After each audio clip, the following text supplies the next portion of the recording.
السلام علیکم، کیسے ہیں آپ سب؟ میں امید کرتی ہوں خیریت سے ہوں گے۔ یارم ناول بائی سمیرا حمید کی یہ 5th ایپیسوڈ ہے۔ رہائش کا مسئلہ تھوڑا سنجیدہ ہوتا جا رہا تھا۔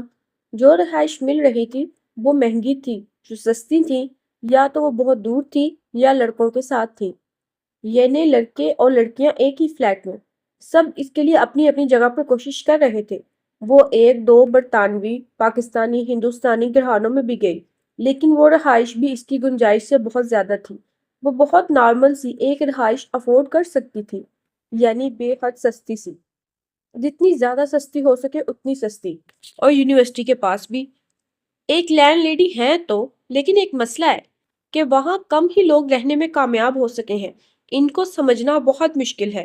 وہاں جا کر دیکھ لو، شاید تم ان کو سمجھ سکو۔ ٹھیک ہے، میں وہاں جا کر دیکھ لیتی ہوں۔ اس کا منہ لٹک گیا۔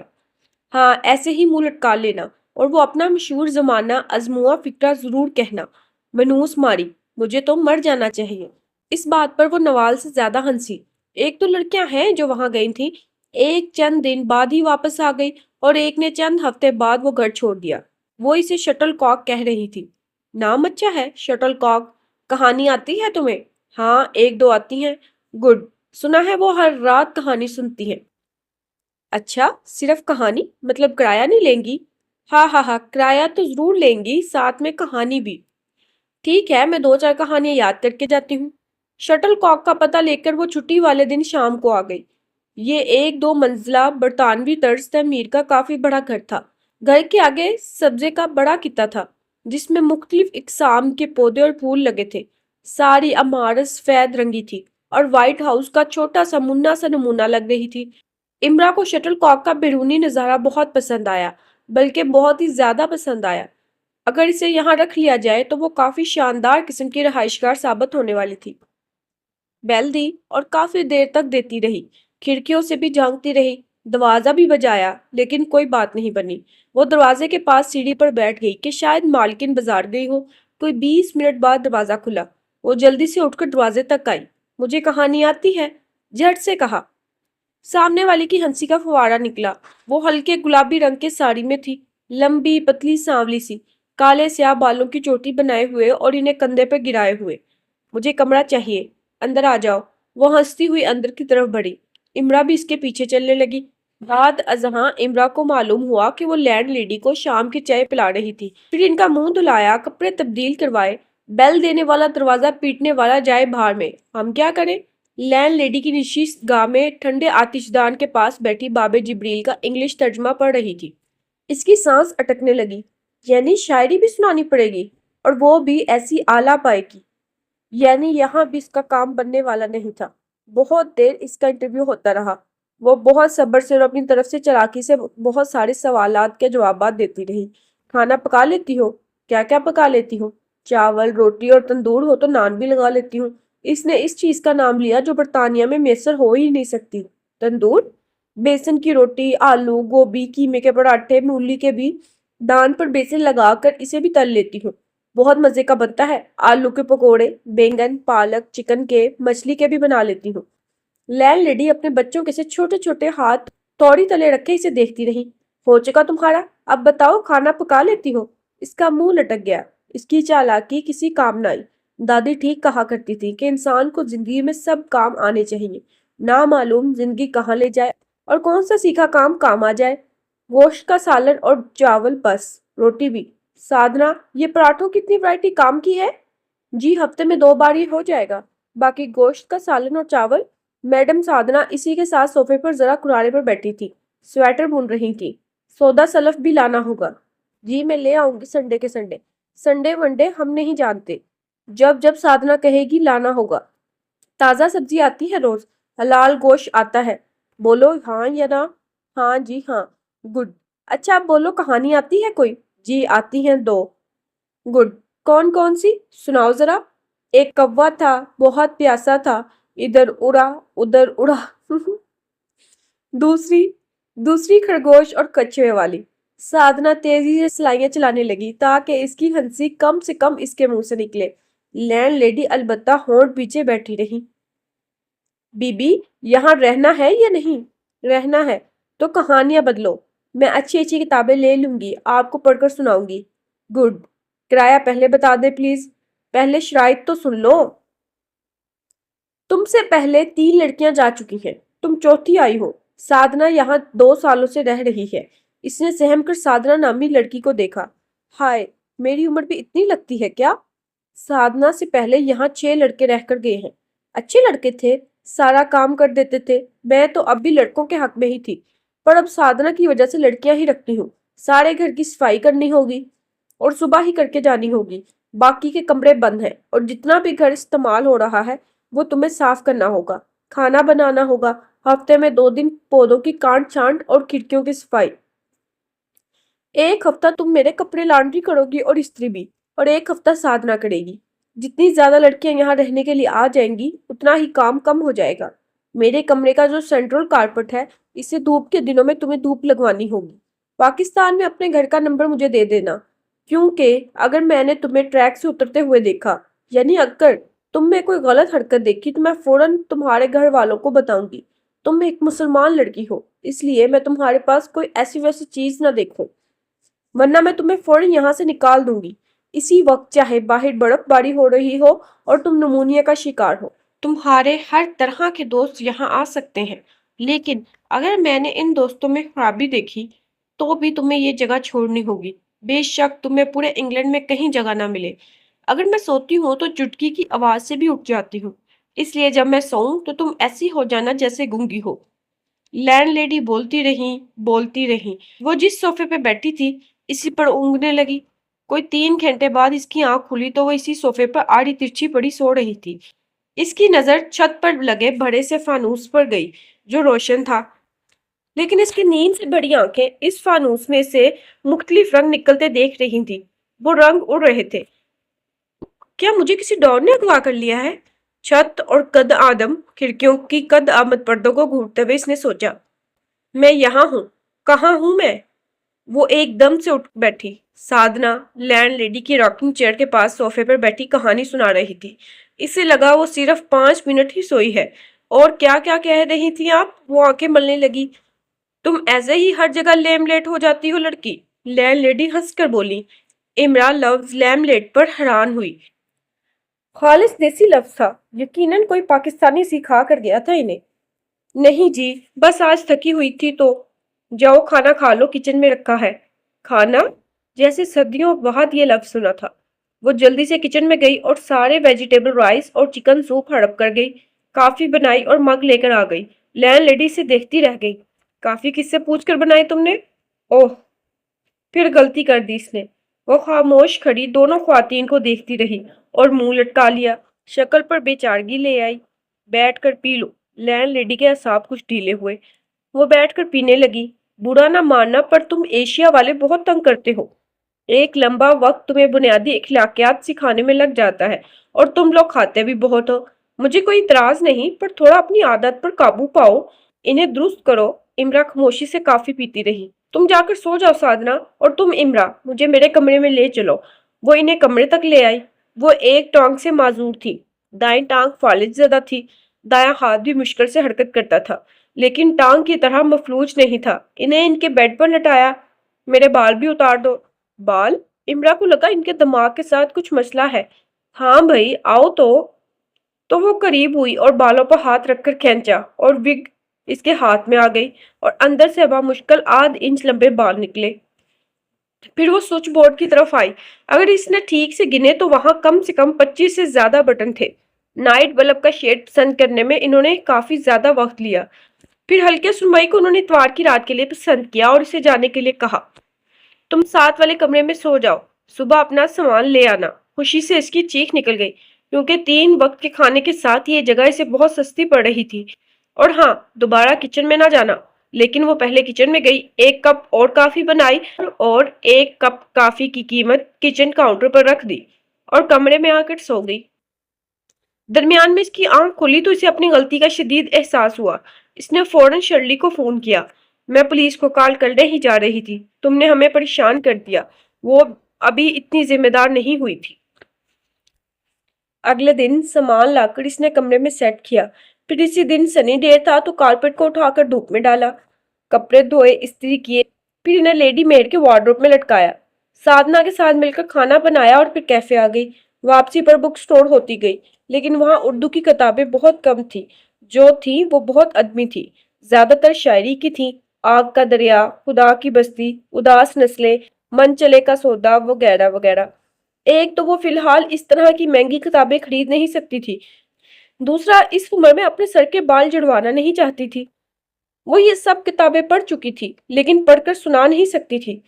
یہ ایک صبر آزما کام تھا، اور اتنا زیادہ صبر اتنی سی عمر میں نہیں کرنا چاہتی تھی۔ اسے ایک سادہ سی سستی سی کتاب چاہیے تھی۔ اس نے اپنی پاکستانی ہم جماعت سے بات کی تو اس نے اپنی خالہ کی ایک کتاب لا دی۔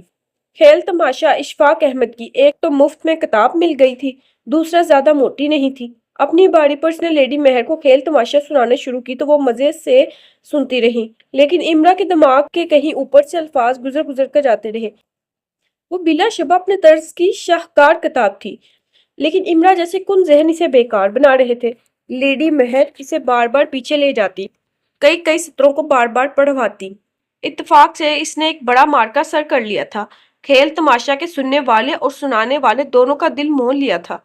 تخت پور کے ماسٹر حالی اور ان پر مر مٹنے والی رجنی نے نشست گاہ میں جادو سا جگا دیا۔ جیسے ایسے لگتا ہے جیسے ماسٹر حالی اپنے کلارنٹ پر اساکی وار ان کے سامنے بیٹھے ہی بجا رہے ہوں، اور رجنی عین ان کے سامنے داسی بنی بیٹھی ہو۔ لیڈی مہر نہال ہو گئی۔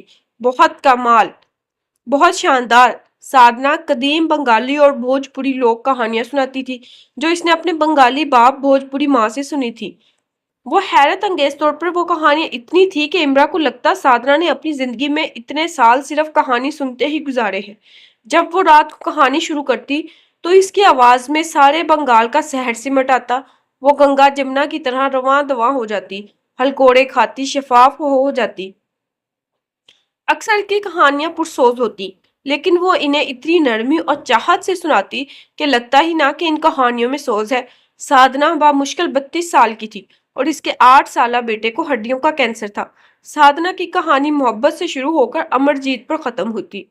وہ پرسوز کہانی سناتے ہوئے بالکل آبیدہ نہیں ہوتی تھی، بلکہ ایسے لگتا کہ اس کا 8 سالہ بیٹا اس کے سامنے کھڑا ہے اور اسے کہہ رہا ہے، جو دکھ پر روتا ہے وہ تو پھر انسان ہوا، لیکن جو کم بختی پر روتا ہے وہ بھی کوئی انسان ہوتا ہے، وہ بھی کوئی انسان بھلا۔ تو سادھنا کیوں کر روتی جب اس کا بیٹا ہی جواں حوصلہ تھا، ساری تکلیف سہ کر بھی اسے فون کرتا تھا اور کہتا تھا، میں جب تک زندہ رہوں گا کبھی رو کر نہیں سوؤں گا، کبھی رو کر آنکھیں نہیں کھولوں گا۔ ڈاکٹروں کے سارے اوزار اور ان کی دوائیں اور میرے جسم کی ساری تکلیف بھی مل کر مجھے ہرا نہیں سکیں گی۔ میں نہیں روؤں گا ماں، کبھی نہیں۔ تو ایسے بچے کی ماں کیسے روتی؟ وہ بات بات پر مسکراتی، ہنستی۔ اس کی کہانیاں کیوں نہ امر جیت ہوتی؟ اس کی آواز میں ایسا سحر کیوں نہ آتا جو تھپک تھپک کر سلا دیتا؟ دل پر کیسا ہی بوجھ کیوں نہ ہو، اس کی کہانی پرستان لے ہی جاتی ہے۔ سادھنا کی کہانی سنتے سنتے وہ نشست گاہ میں ہی سو جاتی، جیسے کوئی وہ لوری سناتا ہو جو جنگ سے لوٹ آنے والا اپنے بچوں کو اور جنگ جیت جانے والا اپنے کنبے کو سناتا ہے۔ وہیں جواں مردی کے قصے اور شہیدوں کے لہو رنگ فسانے۔ اس دوران ایک چھوٹا سا واقعہ ہوا جو کافی بڑی صورت اختیار کر گیا۔ اسے اور اس کے چند کلاس فیلوز کو یونیورسٹی کے ایک دوسرے گروپ نے اپروچ کیا۔ وہ ماسٹر میں اپنی نئی کلاسز کے شروع ہونے کے سلسلے میں ایک پارٹی کا اہتمام کر رہے تھے، اور پارٹی کے انتظامات کے لیے انہوں نے یونیورسٹی کے اسٹوڈنٹس کو ہی موقع دیا تھا تاکہ وہ چند گھنٹوں میں کچھ زیادہ پونڈ کما سکے۔ اس کے کلاس فیلوز نے ہاں کہا تھا، اس نے بھی کہہ دیا۔ انہیں پارٹی کے سارے انتظامات دیکھنے تھے، ڈیکوریشن سے لے کے سرونگ تک۔ پارٹی ان میں سے کسی ایک اسٹوڈنٹ کے گھر کے لان میں تھی، اور جہاں یہ گھر تھا وہاں باقی گھر کافی دور دور تھے، جن کے آگے سڑکیں کھلی اور کشادہ تھیں۔ سرے شام ہی ان سب نے پارٹی کے لیے ابتدائی سیٹنگ مکمل کر لی۔ باقی ان کا کام میزوں پر کھانے کے اشیاء رکھنا تھا جو ذرا ہٹ کر الگ سے لگی تھی۔ انہیں ہر فرد کو الگ الگ نہیں پیش کرنا تھا۔ تم شکل سے بہت زیادہ پاکستانی لگتی ہو۔ ایرک اور اس کے دوسرے دوست اسے تشویش سے ایسے دیکھنے لگے کہ اسے تشویش ہونے لگی۔ وہ سب پارٹی کے انتظامات دیکھنے آئے تھے۔ میں ہوں بھی پاکستانی، وہ برا مان گئی۔ نہیں، ہمارا مطلب وہ سب ذرا ڈرتے ہیں، ذرا سے کچھ زیادہ ہی ڈرتے ہیں۔ ڈرتے ہیں؟ کون؟ آج کی پارٹی میں آنے والے زیادہ تر اسٹوڈنٹس۔ وہ کافی زیادہ گول مول سی باتیں کر رہا تھا۔ انہیں پاکستان فوبیا ہے کیا؟ نہیں، ہاں شاید۔ یہ اخبارات، ٹی وی، میڈیا دماغ خراب کر دیتے ہیں۔ جو کچھ اخبارات میں کہا جاتا ہے اس پر یقین کر لیتے ہیں، اور تم ہو بھی مسلم۔ پلیز ایسے برا نہ مانو۔ دھماکے سے بہت ڈر لگتا ہے انہیں۔ دھماکوں سے ڈر لگتا ہے؟ میں مسلم ہوں؟ آخر کیا مطلب ہے ان سب باتوں کا؟ مجھے بھی دھماکوں سے ڈر لگتا ہے، لیکن میں تو تمہیں نہیں بتا رہی۔ وہ ایک نہ سمجھ سکی۔ دیکھا، تم برا مان گئی۔ تم غلط سمجھ رہی ہو۔ یہاں کون سا دھماکہ ہونے جا رہا ہے؟ مطلب کچھ ہوگا ہی نہیں تو ڈرنا کیسا؟ کچھ ہونے کا خطرہ ہے یہاں؟ کوئی بلاسٹ؟ تم مجھے ڈرا رہے ہو؟ میں تمہیں صرف بتا رہا ہوں۔ ان میں سے زیادہ تر کے انکل اور فادرز پولیس میں ہیں۔ بس ایسے ہی بتا رہا ہوں، ایسے پریشان نہ ہو۔ امرا کا سر چکرانے لگا۔ کیا کہہ رہے ہو؟ کیا سمجھانا چاہ رہے ہو مجھے؟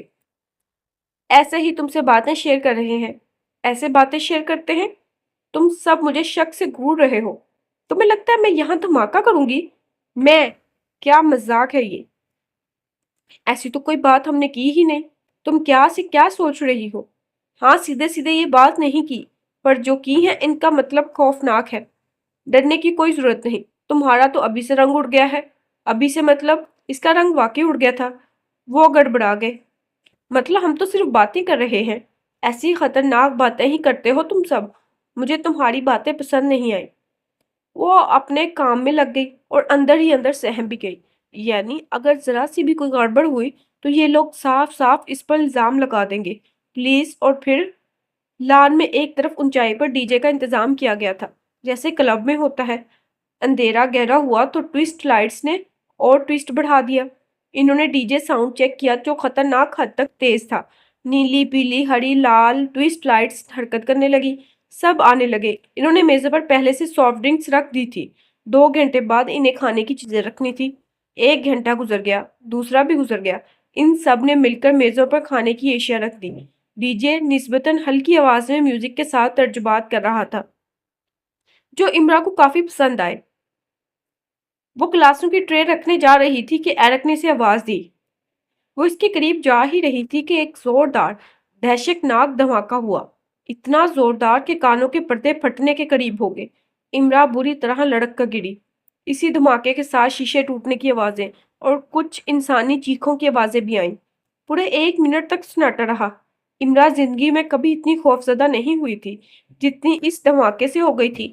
وہ بامشکل اٹھی، اس کے آس پاس نظر دہرانے کی کوشش کی۔ دوسرے لوگ بھی کچھ اٹھ چکے تھے، کچھ اٹھ رہے تھے۔ یہ ایک خوفناک منظر تھا، اس لیے نہیں کہ وہاں دھماکہ ہوا تھا، بلکہ اس لیے کہ سب اسے گھور رہے تھے۔ اس نے جینز پر لمبی قمیض پہن رکھی تھی، اور ایرک نے ہی کہا تھا کہ وہ سر ڈھانپ کر کام کرنا ہے، تو اس نے سکارف کو اچھی طرح سے اوڑھ لیا تھا۔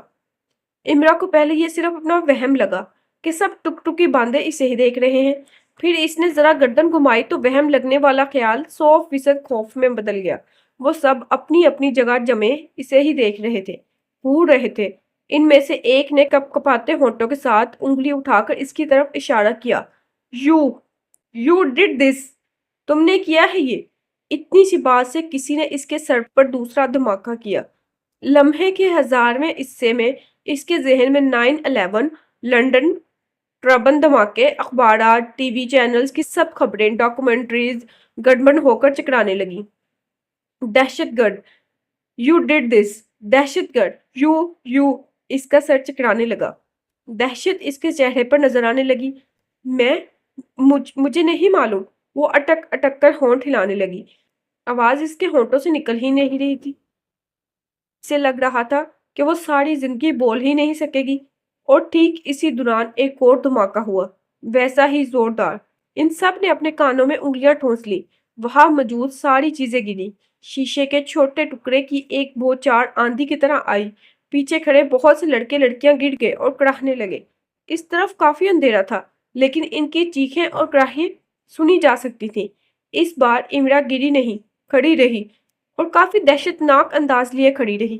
ایک دم سے فضا میں پولیس سائرن اور فائر بریگیڈ سائرن کی آوازیں گونجی۔ پیچھے کہیں سے زوردار آگ کے بھڑک اٹھنے کی آواز بھی آ رہی تھی۔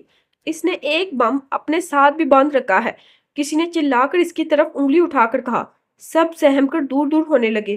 اسے یقین نہیں آ رہا تھا یہ سب یہ سب ایسے ہی ہو رہا ہے جیسے اسے نظر آ رہا ہے۔ پولیس سائرن کی آواز قریب آتی جا رہی تھی۔ اس کی نحوست سے معاشر میں ایک اسٹوڈنٹ پارٹی میں دھماکے ہو گئے اور اس جگہ امرا موجود تھی۔ کھڑے کھڑے اس نے کل کے اخبارات میں اپنی تصویر دیکھ لی، ٹی وی ریلوٹنگ کا اندازہ لگا لیا، عدالت میں خود پر کیس چلتا دیکھ لیا۔ اس کے حق میں چند ہزار مسلم ریلی نکال رہے تھے، پھر اور عدالت اپنا فیصلہ سنا رہی ہے۔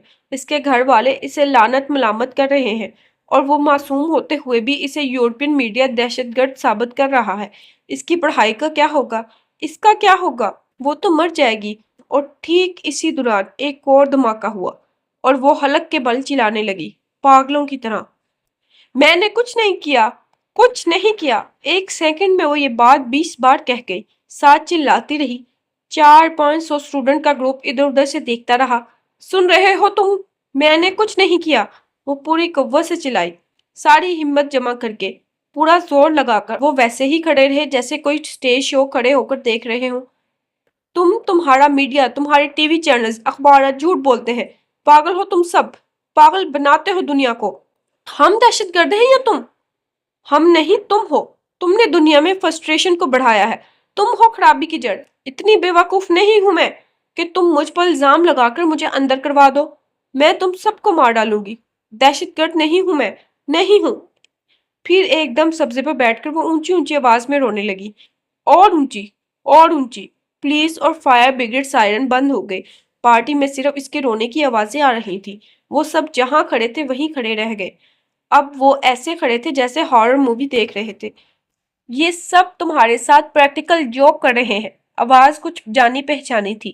اس نے جھٹکے سے گردن اٹھا کر آواز کی سمت دیکھا۔ اس نے ذرا سا دور اندھیرے میں ایک کرسی پر آلیان بیٹھا کاک ٹیل سے لطف اندوز ہو رہا تھا۔ اس نے یہ بات اتنے سکون سے کی جیسے وہ خاموشی سے بیٹھا اوپر دیکھتا رہا ہو۔ Practical joke? وہ کئی لہجے سناٹے میں ہی رہی، پھر اٹھ کر کھڑی ہو گئی۔ اسے یقین نہیں آ رہا تھا کہ اس حد تک کوئی عملی مذاق بھی کیا جا سکتا ہے۔ تیسرے دھماکے کے بعد انہوں نے تمہیں خود ہی بتا دینا تھا۔ یہ سینئرز ہیں اور جونیئرز کے شٹ اپ! اس نے دھاڑ کر انگلی اٹھا کر آلیان سے کہا، پھر وہی انگلی لہرا کر اس نے وہی شٹ اپ پوری قوت سے چلا کر ان سب سے کہا، تم لوگ انگریز گھوڑے دنیا پر حکمرانی کرنے والے، جو جی میں آئے کرنے والے، ہمیں غلام سمجھ رکھا ہے۔ جب جی میں آیا مذاق بنا لیا ہمارا، جب جی میں آیا غلام بنا لیا۔ کیا سمجھ رکھا ہے ہمیں؟ پہلے ہمارے ملک میں آئے، ہم پر راج کیا، ہماری تذلیل کرتے رہے، اور اب ہمیں دہشت گرد بنا رہے ہو۔ ہم سے حسد کرتے ہو کہ ہم زندگی میں آگے نہ نکل جائیں، تم سب سے آگے نہ نکل جائیں۔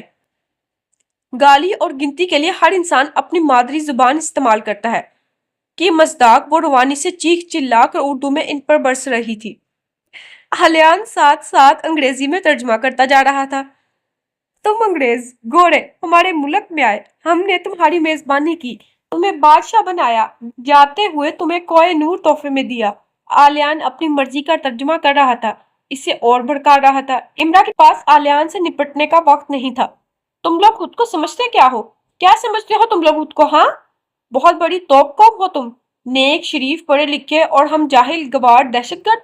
مسلمان دہشت گرد نہیں ہے، تم اور تمہاری گندی سیاست نے مل کر اسے دہشت گرد بنا دیا ہے۔ ایک نو مولود بچہ بھی دہشت گرد ہے اگر وہ مسلمان ہے تو۔ امرا کا غصہ ساتھ میں آسمان کو چھو رہا تھا۔ اس کے اس جلال کے عالم میں کسی میں بھی اتنی ہمت نہ ہوئی کہ وہ کچھ بول سکے یا اس کے قریب آ سکے۔ آلیان خاموش ہو گیا، اس نے کوئی ترجمہ نہ کیا۔ ٹرانسلیشن پلیز، کسی کونے سے آواز آئی۔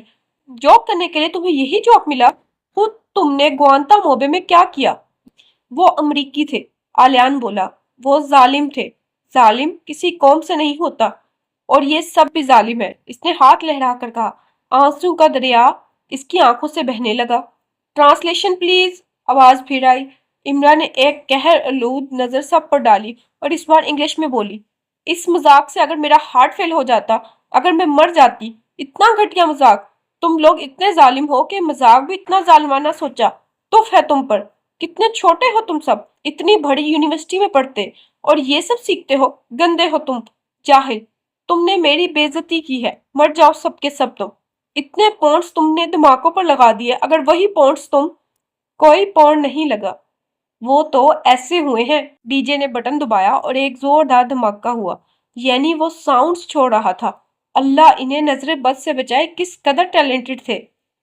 وہ سب جو شیشے کی کرچیاں اڑ کر آئی تھیں وہ ہارڈ کرسل شیٹ کی تھیں۔ امرا نے شدید غصے میں اپنے قریب ہی گرا ہوا ایک گلاس اٹھا کر اوپر ڈی جے کی طرف اچھالا۔ انگلیاں ٹوٹ جائیں تمہاری، بہرے ہو جاؤ تم۔ ریلیکس، کافی ہو گیا، چلو اب بس کرو، آلیان نے نرمی سے کہا۔ اسے اور غصہ آیا۔ بکواس بند رکھو اپنی۔ اس کی آواز ڈی جے کے کیے دھماکے سے زیادہ دھماکہ انگیز تھی اس بار۔ اس نے ایک بار پھر سب پر نگاہ ڈالی۔ بے عزتی کے احساس سے اس کا سارا وجود جھلسنے لگا، اور جیسا کہ یہاں آنے سے پہلے وہ دھاڑیں مار مار کے روتی رہی تھی، تو سب ہی دھاڑیں اس کے اندر پھر سے جاگ اٹھی۔ وہ گھاس پر بیٹھ کر گھٹنوں میں منہ چھپا کر ان سب دھاڑوں کو آواز لگا کر رونے لگی۔ سب نے دور سے ہی اس کے ارد گرد گھیرا بنا لیا۔ کسی میں اب اتنی جرأت نہیں تھی کہ شیرنی بنی امرا کے پاس آئے اور اسے چپ کروائے۔ عملی مذاق تھا اور کچھ زیادہ ہی عملی ہو گیا تھا۔ اب وہ رو رہی تھی اور وہ سب شرمندہ شرمندہ اسے سن رہے تھے۔ آلیان اٹھا اور چل کر اس کے قریب آ کر بیٹھ گیا۔ مذاق کچھ زیادہ ہی ہو گیا نا؟ ان کی غلطی ہے، انہیں معاف کر دو۔ وہ بستور ہچکیاں لیتی رہی۔ پلیز انہیں معاف کر دو، پلیز۔ اس نے سالوں تڑپ تڑپ کر چپ چپ کر روتی رہی آنکھوں کو اٹھا کر آلیان کو دیکھا۔ آلیان وہیں کا وہیں رہ گیا۔ اس نے اپنی زندگی میں دو آنکھوں میں اتنی تڑپ، تکلیف، دکھ اور غصہ سمٹا ہوا نہیں دیکھا تھا۔ اس نے سیاہ مشرقی آنکھیں دیکھی تھی۔ ان مشرقی آنکھوں میں طیش و شکوے کے ایسے بادل نہیں دیکھے تھے۔ وہ اسے شکایت سے دیکھ رہی تھی کہ اردو بولنے والا، نام سے مسلمان لگنے والا، وہ بھی ان کے ساتھ شامل تھا۔ آلیان چپ کا چپ ہی رہ گیا۔ اس کی بڑی آنکھوں نے اس سے بھرپور شکایت کی۔ انہیں ان دو سیاہ آنکھوں کے اتنے قریب نہیں جانا چاہیے تھا۔ اب اگر وہ ایسا کر چکا تھا تو اس کا انجام اسے ہی بھگتنا تھا، اکیلے۔ اچھا جی، تو کیسی لگی آپ کو یہ اسٹوری؟ میں امید کرتی ہوں آپ کو یہ بہت اچھی لگی ہوگی۔ اس کا جو ایپیسوڈ ہے وہ بہت مزے کا تھا، اور ایسی بہت سی اور اسٹوریز کو وائس اوور میں سننے کے لیے میرے چینل کو سبسکرائب کریں، شیئر کریں اینڈ لائک کریں۔ Thank you.